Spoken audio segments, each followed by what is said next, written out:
Tole je Huawei P60 Pro. In poglej si tole kamero. Dejansko zgleda kot mala kamera na samem telefonu. Dajmo začeti tako. Na netu obstaja en portal, ki se mu reče DxOMark. Tam delajo zelo take kredibilne teste raznih naprav, tudi telefonskih kamer. P60 Pro ima trenutno najvišjo oceno v zgodovini te lestvice. In to je kar podatek. Strokovnjaki ta telefon opisujejo kot najbolj napreden fotografski smartphone. Ampak kaj v praksi v bistvu to sploh pomeni? Fotke so v prvi vrsti zelo jasne, zelo lepih barv.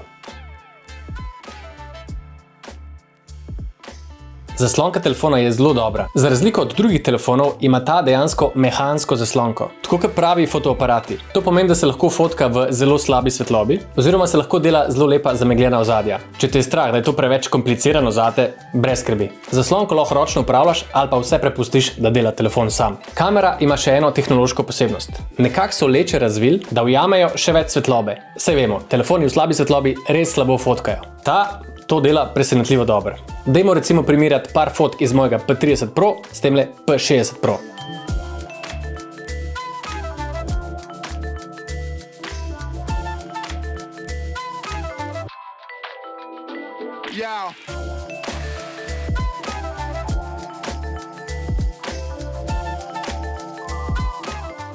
Kaj praviš? Kar bistvena razlika. Evo, v naslednjem videu ti povem še malo več o temle super zoomu in raznih načinih, s katerimi lahko fotkaš. To je to. Se vidimo v naslednjem.